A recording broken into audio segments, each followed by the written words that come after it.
Hi, Donna Andrews, lead instructor here at Pine Needles Resort in Southern Pines, North Carolina.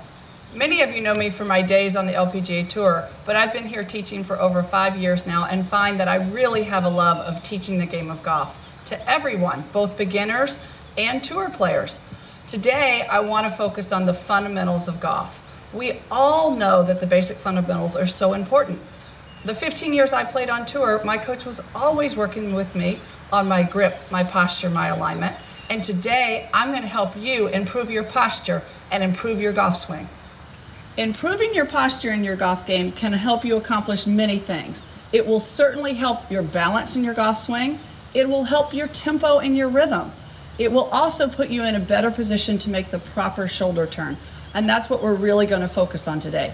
And by making that proper shoulder turn, what you're going to find is you're going to get more power, and we all know we want more power. So with the good posture has to start with a good base. A good base starts at your feet. We need our feet to be at least shoulder width apart. We will be a little bit wider with our driver than we will with an iron, but generally we want our feet shoulder width apart. The outside of your feet shoulder width apart for your irons.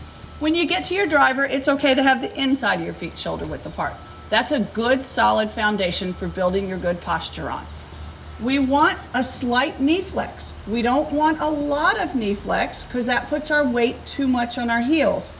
If our weight gets too much on our heels, we all know that will cause you to lift your golf club. Not good, not any power in your golf swing.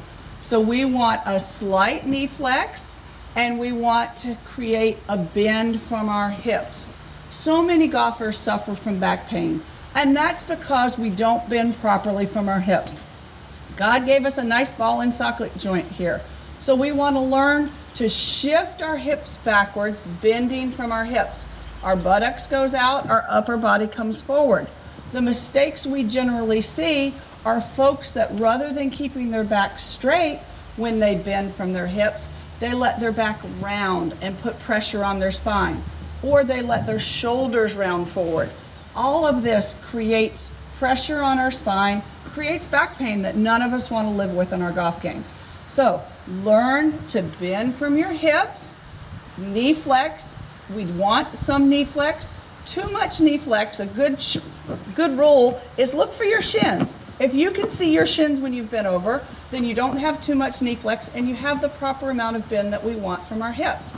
When I look in a mirror, if I drop a club from the back of my armpit, I see it going through my kneecap and into the ball of my foot. That's how I know I'm in a good athletic posture. If I get to sitting back, that club from the back of my armpit will go into my heels, or if I get too much on my toes, it would point there. So a good athletic posture so that I'm ready to move and shift my weight from side to side in my golf swing. So now the most important thing of your golf swing that we want to talk about today, your shoulder turn. We have a lot of tennis players and baseball players that play golf, and we know that when our tennis players and baseball players turn, their shoulders turn relatively parallel to the ground. That leaves their shoulders turning perpendicular to the spine. That's the easiest way for us to make the biggest turn we can, is to turn our shoulders perpendicular to our spine. So in our golf swing, when we bend from our hips, you can easily see that we get our spine tilted and we still want our shoulders turning perpendicular to our spine. So what that looks like in our golf swing is if I were to put this rod in the ground, see if I can get it in at the angle we need it for my 7-iron. It's a little bit too upright. So I would put it in to match my 7-iron, the way I would set up to my 7-iron. That represents my swing plane in my golf swing. I would want to be able to turn my shoulders parallel to that swing plane. When I turn, my shoulder plane should look like it's parallel to the way that 7-iron was sitting when I stuck it on the ground. Okay? So as I make that good turn, you can see how my club and my left arm look like they get on the same plane. When I do that, I get fully loaded over my right side. So that looks like my left shoulder turning over my right toe. That's a fully loaded golf swing. When I do that, the weight is on the inside of my back foot, and this back leg stays in the same position it started in. I have the same flex that I did when I started. It rotates a little bit, but it never straightens, and the weight never gets to the outside of the foot. So we really want to work on turning on the proper shoulder plane. What we often have is players that have been told that they pick their head up in their golf swing. They don't really just pick up their head. What is happening is they're coming out of their posture. They're turning more as if they were playing tennis. And what happens if I have a player whose club tends to go inside too far, it's because they're turning their shoulders too level. And then they have to pick the club up to get it on plane. If the left shoulder is turning more under, then that club will start straighter back, and then their club will be on the proper plane. They won't have to think about needing to reroute their golf club. Now let me show you what that should look like. So we're going to get good bend from our hips, our arms hanging loosely, feet shoulder width apart, and then we're going to turn our shoulders in that proper plane.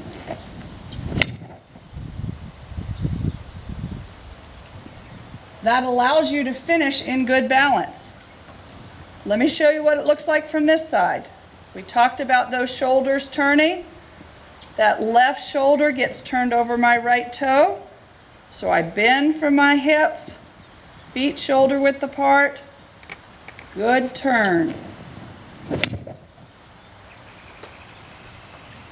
This would certainly help you improve your golf game. You'll have better balance, better tempo, and the better shoulder turn is going to give you some more power. Good golfing. Here's a quick tip that'll help you improve all aspects of your golf game. The moment of truth. The moment of truth, whether you're chipping, pitching, hitting a full swing, is impact. At impact, we know we want a straight line from your left arm down through the club, and the hands would always be in front of the ball at impact. Okay, so if we set up with our hands there to start with, then we will know we want to return it there at impact. So this little drill, we're just going to go waist high or parallel to the ground to club parallel to the ground, making sure we finish with this left wrist nice and straight. We never want it to break down. So the ball's going to be slightly back in our stance. We're going to go parallel to the ground with that club and the belly finishing pointing our target. If you do it improperly and you hear a click to the ball and those hands break down, then you're going to fix it, count to 3, and do it again. If you will work on this, this will improve all aspects of your golf game.